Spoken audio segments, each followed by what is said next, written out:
ತಮಸೋಮ ಜ್ಯೋತಿರ್ಗಮಯ. ಅಂದ್ರೆ ಕತ್ತಲೆಯಿಂದ ಬೆಳಕಿನೆಡೆ. ಎಕ್ಸಾಕ್ಟ್ಲಿ. ಅಜ್ಞಾನದ ಕತ್ತಲೆಯಿಂದ ಜ್ಞಾನದ ಬೆಳಕಿನೆಡೆಗೆ ಸಾಗೋದು ದೀಪಾವಳಿಯ ಮೂಲ ತತ್ವ. ಈ ತತ್ವ ಒಂದೇ ಆಗಿದ್ರೂ ಅದರ ಆಚರಣೆಗಳು ಪ್ರದೇಶದಿಂದ ಪ್ರದೇಶಕ್ಕೆ, ತಲೆಮಾರಿನಿಂದ ತಲೆಮಾರಿಗೆ ಹೇಗೆ ಬದಲಾಗುತ್ತೆ ಅಂತ ನೋಡೋದೇ ಒಂದು ಕುತೂಹಲಕಾರಿ ಪಯಣ ಅನ್ಬಹುದು. ಮಾಸದ ಕೊನೆ 3 ದಿನ, ಕಾರ್ತಿಕ ಮಾಸದ ಮೊದಲ 2 ದಿನ. ಮೊದಲ ದಿನ ತ್ರಯೋದಶಿ. ನಮ್ಮ ಆಕರಗಳು ಇಲ್ಲೇ ಒಂದು ದೊಡ್ಡ ವಿಭಾಜನೆಯನ್ನ ತೋರಿಸ್ತವೆ. ಹಳೆ ಮೈಸೂರು ಭಾಗದಲ್ಲಿ ನೀರು ತುಂಬುವ ಹಬ್ಬ ಅಂತಾರೆ. ಹೌದು. ಆದ್ರೆ ಉತ್ತರ ಭಾರತದಲ್ಲಿ ಇದೇ ದಿನ ಧನತೇರಸ್. ಒಂದು ಕಡೆ ದಿನನಿತ್ಯದ ವಸ್ತುವಿಗೆ ಗೌರವ, ಇನ್ನೊಂದು ಕಡೆ ಹೊಸ ಸಂಪತ್ತಿನ ಆವಾಹನ. ಏನಿದು ವ್ಯತ್ಯಾಸ? ಇದು ಬಹಳ ಆಸಕ್ತಿಕರವಾದ ಸಾಂಸ್ಕೃತಿಕ ವ್ಯತ್ಯಾಸ. ಹಳೆ ಮೈಸೂರು ಭಾಗದ ನೀರು ತುಂಬುವ ಹಬ್ಬ ಇದೆಯಲ್ಲ, ಅದು ಒಂದ್ ರೀತಿ ನಮ್ಮ ಕೃಷಿ ಪ್ರಧಾನ ಸಮಾಜದ ಪ್ರತಿಬಿಂಬ. ನೀರು ಅಂದ್ರೆ ಜೀವನಾಧಾರ ಅಲ್ವಾ? ಹೌದು.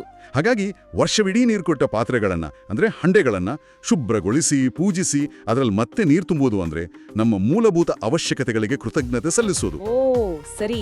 ಅದೇ ಸಮಯದಲ್ಲಿ ಉತ್ತರ ಭಾರತದ ಧನತೇರಸ್ ಸಂಪೂರ್ಣವಾಗಿ ವ್ಯಾಪಾರ ಮತ್ತು ಸಮೃದ್ಧಿ ಮೇಲೆ ಗಮನ ಹರಿಸುತ್ತೆ. ಖಂಡಿತ ಅಲ್ಲಿನ ಕಥೆಯೇ ಬೇರೆ. ಸಮುದ್ರ ಮಂಥನದ ಸಮಯದಲ್ಲಿ ಧನ್ವಂತರಿ ಅಮೃತ ಕಳಶದೊಂದಿಗೆ ಬಂದ ದಿನವಿದು ಅಂತ ನಂಬಿಕೆ. ಹಾಗಾಗಿ ಆರೋಗ್ಯ ಮತ್ತು ಸಂಪತ್ತಿನ ದಿನ.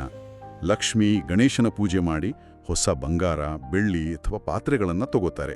ಅಚ್ಚಾ, ವ್ಯಾಪಾರಿಗಳಿಗೆ ಇದು ಹೊಸ ಆರ್ಥಿಕ ವರ್ಷದ ಆರಂಭ ಇದ್ದ ಹಾಗೆ. ಹೌದು. ಒಂದೇ ದಿನಕ್ಕೆ 2 ಮುಖ. ಒಂದು ಕಡೆ ಕೃತಜ್ಞತೆ, ಇನ್ನೊಂದು ಕಡೆ ಸಮೃದ್ಧಿಯ ಆಹ್ವಾನ. ಇದು ನಿಜಕ್ಕೂ ಅದ್ಭುತ. ಸರಿ, 2ನೇ ದಿನಕ್ಕೆ ಬರೋಣ. ನರಕ ಚತುರ್ದಶಿ. ಇಲ್ಲಿಂದ ಕಥೆಗಳು ಶುರುವಾಗತ್ತೆ. ದಕ್ಷಿಣದಲ್ಲಿ ಶ್ರೀಕೃಷ್ಣ ನರಕಾಸುರನನ್ನ ಕೊಂದ ದಿನ ಅಂತಾರೆ. ಆ ಅಭ್ಯಂಜನ ಸ್ನಾನ, ಪಟಾಕಿ ಇದೆಲ್ಲ ಆ ವಿಜಯದ ಆಚರಣೆಯೇ. ಹೌದು. ಆ ಅಭ್ಯಂಜನ ಸ್ನಾನ ಕೇವಲ ಎಣ್ಣೆ ಸ್ನಾನ ಅಲ್ಲ, ಅದೊಂದು ಸಾಂಕೇತಿಕ ಶುದ್ಧೀಕರಣ. ನರಕಾಸುರನನ್ನ ಕೊಂದು ಮೇಲೆ ಶ್ರೀಕೃಷ್ಣ ತನ್ನ ದೇಹಕ್ಕೆ ಅಂಟಿದ್ದ ಕೊಳೆಯನ್ನ ತೊಳೆಯೋಕೆ ಎಣ್ಣೆ ಸ್ನಾನ ಮಾಡ್ದ ಅಂತ ಕಥೆ.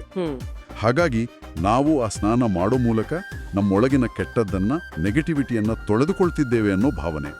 ಸೂರ್ಯೋದಯಕ್ಕೂ ಮುಂಚೆ ಮಾಡುವ ಈ ಸ್ನಾನ ಕತ್ತಲು ಹೋಗಿ ಬೆಳಕು ಬರೋದನ್ನ ಸಂಕೇತಿಸುತ್ತೆ. ಪಟಾಕಿ ಸದ್ದು ಆ ವಿಜಯದ ಘೋಷಣೆ ಇದ್ದ ಹಾಗೆ. ಅತ್ಯಂತ ಪ್ರಮುಖ ದಿನ ಅಲ್ವಾ? ಹೌದು. ಇಲ್ಲಿ ಉತ್ತರ ಮತ್ತು ದಕ್ಷಿಣದ ನಡುವಿನ ವ್ಯತ್ಯಾಸ ಇನ್ನೂ ಸ್ಪಷ್ಟವಾಗಿ ಕಾಣುತ್ತೆ. ಉತ್ತರದಲ್ಲಿ ಇದು ಶ್ರೀರಾಮ ಅಯೋಧ್ಯೆಗೆ ವಾಪಸ್ ಬಂದ ಸಂಭ್ರಮ, ಲಕ್ಷ್ಮೀ ಪೂಜೆಯ ವೈಭವ. ಆದ್ರೆ ದಕ್ಷಿಣದಲ್ಲಿ ಇದೇ ದಿನ ಪಿತೃಗಳಿಗೆ ತರ್ಪಣ ಕೊಡ್ತಾರೆ. ಇದು ನನಗೆ ಬಹಳ ವಿಚಿತ್ರ ಅನಿಸ್ತು. ಒಂದೆಡೆ ಭವಿಷ್ಯದ ಪೂಜೆ, ಇನ್ನೊಂದೆಡೆ ಗತಕಾಲದ ಸ್ಮರಣೆ. ಒಂದೇ ದಿನಕ್ಕೆ ಇಷ್ಟು ವಿರುದ್ಧವಾದ ಆಚರಣೆಗಳು ಯಾಕೆ? ಇದೇ ನೋಡಿ ಭಾರತೀಯ ಸಂಸ್ಕೃತಿಯ ವೈವಿಧ್ಯತೆಯ ಅತ್ಯುತ್ತಮ ಉದಾಹರಣೆ. ಉತ್ತರ ಭಾರತದಲ್ಲಿ ರಾಮಾಯಣದ ಪ್ರಭಾವ ಹೆಚ್ಚು. 14 ವರ್ಷ ವನವಾಸ ಮುಗಿಸಿ ರಾಮ, ಸೀತೆ, ಲಕ್ಷ್ಮಣರು ಅಯೋಧ್ಯೆಗೆ ಬಂದಾಗ ಆ ಕತ್ತಲ ರಾತ್ರಿಯನ್ನ ಜನ ದೀಪ ಹಚ್ಚಿ ಬೆಳಗಿದ್ರು ಅನ್ನೋದು ಅಲ್ಲಿನ ಪ್ರಮುಖ ಕಥೆ. ಹಾಗಾಗಿ ಅದು ಬೆಳಕಿನ ಲಕ್ಷ್ಮಿಯ ಆಗಮನದ ದಿನ. ಎಕ್ಸಾಕ್ಟ್ಲಿ. ಆದರೆ ದಕ್ಷಿಣದಲ್ಲಿ ಅಮಾವಾಸ್ಯೆಯನ್ನ ಪೂರ್ವಜರ ಜೊತೆ ಸಂಪರ್ಕ ಸಾಧಿಸೋಕೆ ಒಂದು ಮುಖ್ಯವಾದ ದಿನ ಅಂತ ನೋಡ್ತಾರೆ. ಪಿತೃಪಕ್ಷದಲ್ಲಿ ತರ್ಪಣ ಕೊಡೋದು ಆಗದೇ ಇದ್ದವರು ಈ ದಿನ ತಮ್ಮ ಕರ್ತವ್ಯ ಪೂರೈಸ್ತಾರೆ. ಇಲ್ಲಿ ಗೌರವ ಮತ್ತು ಸ್ಮರಣೆಯೇ ಮುಖ್ಯ. ಅಂದ್ರೆ ಒಂದು ಭಾಗದಲ್ಲಿ ಈ ದಿನ ಹೊರಜಗತ್ತಿನ ಕಡೆ ನೋಡಿದ್ರೆ, ಇನ್ನೊಂದು ಭಾಗದಲ್ಲಿ ನಮ್ಮ ಬೇರುಗಳ ಕಡೆ, ನಮ್ಮ ಇತಿಹಾಸದ ಕಡೆ ನೋಡ್ತೀವಿ. ಸರಿಯಾಗಿ ಹೇಳಿದ್ರಿ. 2 ಆಚರಣೆಗಳು ತಮ್ಮದೇ ಆದ ರೀತಿಯಲ್ಲಿ ಮಹತ್ವಪೂರ್ಣ.